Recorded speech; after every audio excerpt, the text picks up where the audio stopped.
Hello, this is William Dudley with part 1 of discussion post 2 for TE362, discussing the 3SB lesson plan template. And in examining the various components of this lesson plan, I will also be referring to a 2017 lesson plan, this one on world history, so I will be toggling back and forth between these two documents. All right, the top part is pretty straightforward. I just want to mention, I guess for the EdTPA, we are supposed to create 3 to 5 sequential lessons from one unit that are supposed to build on each other. And so this top box, the central focus of unit, is supposed to be the same for all the different lessons of the same unit. The standards in the box below, so you're supposed to list the Common Core standards and the relevant state standards. I think they can vary from lesson to lesson as long as they are in general alignment with the central focus of the unit. I think some students maybe start with the standards and work their way up. I'm going to generally try to work my way down.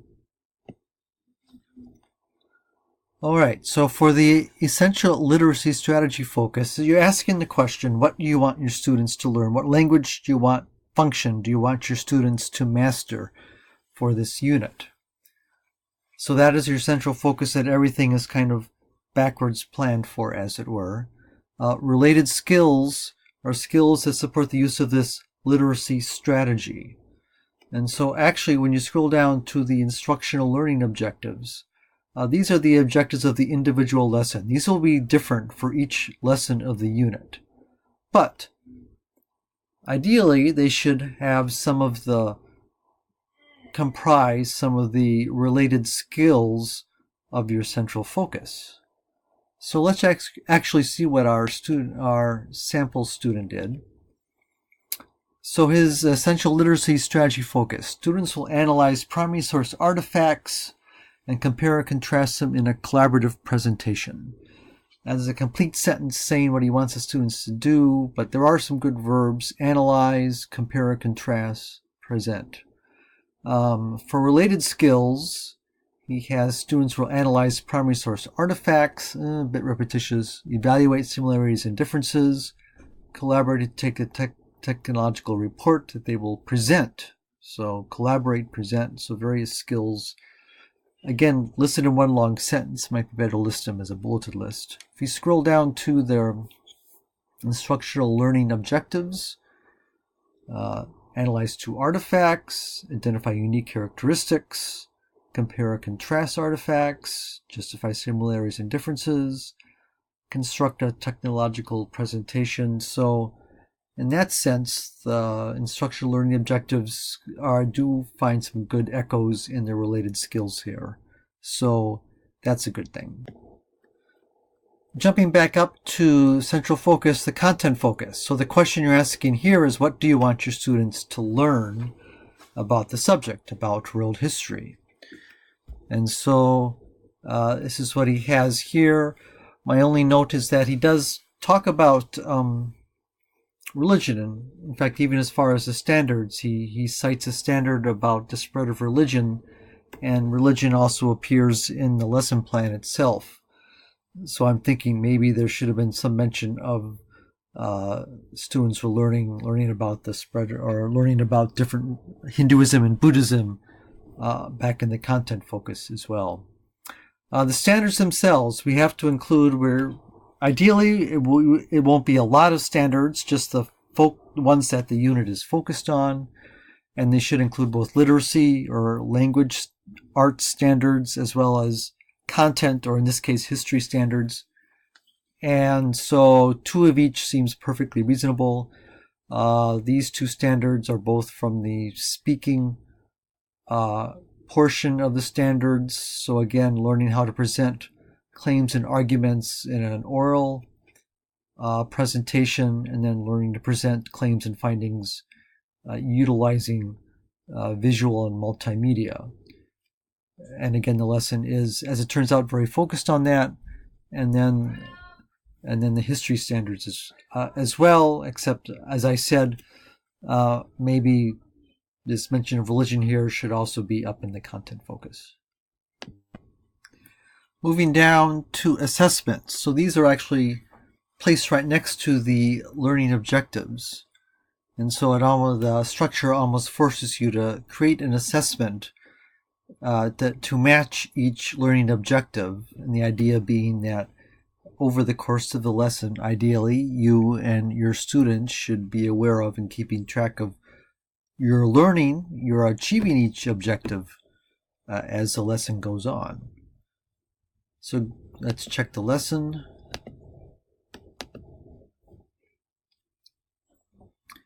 So he has lots of good verbs in the objective part, learning objectives, so that's good. And so he has informal, so teacher will assess group cohesion and student understanding by monitoring groups. So this is just kind of checking, asking students, do you understand? That's an informal. Another informal one, taking notes on presentations. It doesn't seem like a assessment intuitively to me, but I could be wrong. And in a couple formal ones, they will present to the class their compare and contrast project to demonstrate that they have learned how to compare and contrast. And finally, he uses a self-assessment and exit ticket as a type of formal assessment.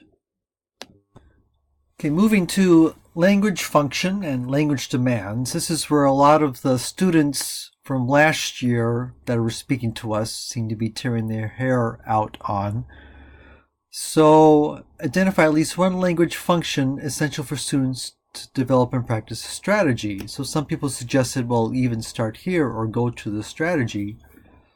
So let's see what our sample student did. And I am very confused because first of all, we have spices, and where the heck did spices come from? But there really isn't language. So let's go up to the essential focus, and he talks about analyze, but also compare and contrast them. So it would seem to me that he could have solved or filled in this box down here simply with compare and contrast, and that might have been sufficient all on its own. That's the language function. You're having students see two different objects, pictures of objects, and how do they approach this or describe them using language? And the function that they use is, well, compare and contrast, find similarities and differences. So that should take care of the language function. A language demand, so this is specialized vocabulary that they need to learn to understand the lesson. He puts a lot of religious terminology here. Again, religion doesn't appear in essential focus, though it does appear in the lesson plan. And I might also include maybe specialized terms like cultural diffusion and things like that. The discourse, I think his explanation here leads a little bit towards commentary, but I think it's basically right. The discourse that the students are creating is an expository presentation with compare and contrast.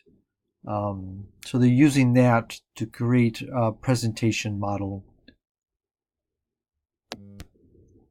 So they're using that to create an oral model that also aligns with the standards up here of appropriate eye contact, etc., etc.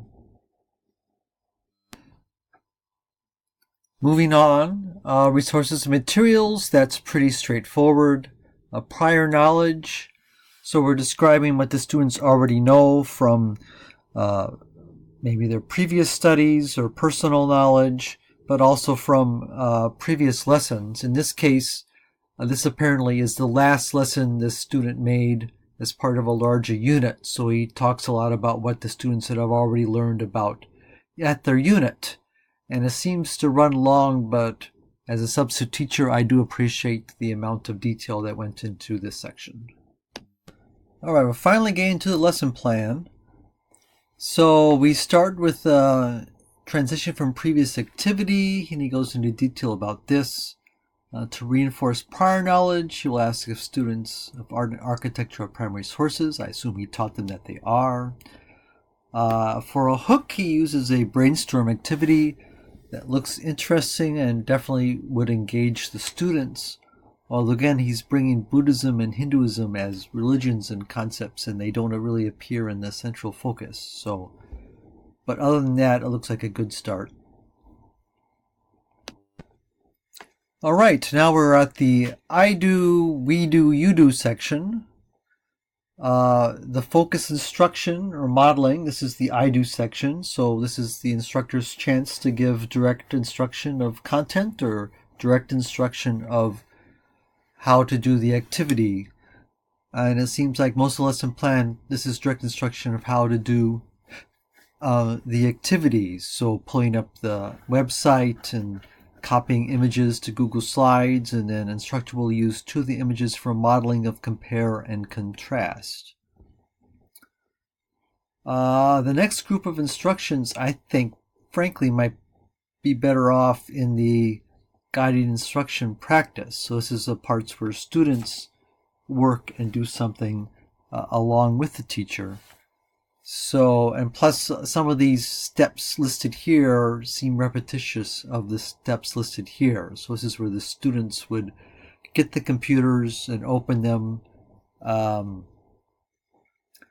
get the slides, acquire the slides, and examine and compare and contrast the pairs of images that they are working with. And then finally comes the independent practice, where students are working independently to practice what you have just taught them. Actually, I think each group will present their findings to a class. I would perhaps move this to the independent practice function down here, because that's what our students are doing without direct teacher instruction, presumably. So I would put that here and then just keep the rest the same. So independent practice, the students will also take notes on the other group's presentations. And then as students take notes, teacher will ensure the class is behaving appropriately as an audience. And that's just a way to ensure that the presentations is going smoothly. And then finally, a reflection. All right, I've put off discussing his differentiating scaffolds because he has the same information on each of the three sections that where it appears, which I assume is perfectly acceptable to do. So he describes some various ways of helping students. So for the emerging ESL student, he places them in groups with students that have strong English and interpersonal skills, as well as using imagery and manipulatives. Students who struggle with attention are placed into groups intended to minimize distraction, not sure exactly how. And then he makes mention of one student in particular who will have his tasks broken up into smaller parts and given opportunities to stand up and break. And also, he will also work with the emerging ELD student to ensure she is ready to speak. So he does seem to have put a lot of thought into the differentiating instruction in scaffolds for the presentation. And speaking of scaffolds, all these instructions in italics here, I've been told they're kind of scaffolds on their own. So when you present a lesson plan, you can just erase, before you submit your final lesson plan, you have the option of perhaps just blinking these out, because they are additional instructions. They're kind of scaffolds on making lesson plans. And closure, apparently this was the closure not just for the lesson plan, but for the unit and actually for school until spring break. So in addition to the final reflection, he has a treat which seems perfectly appropriate given the occasion. I think I'm getting a little more comfortable with lesson plans and the parts and why they have all these different components and how they relate to each other. So hopefully that will be of help in my future teaching endeavors.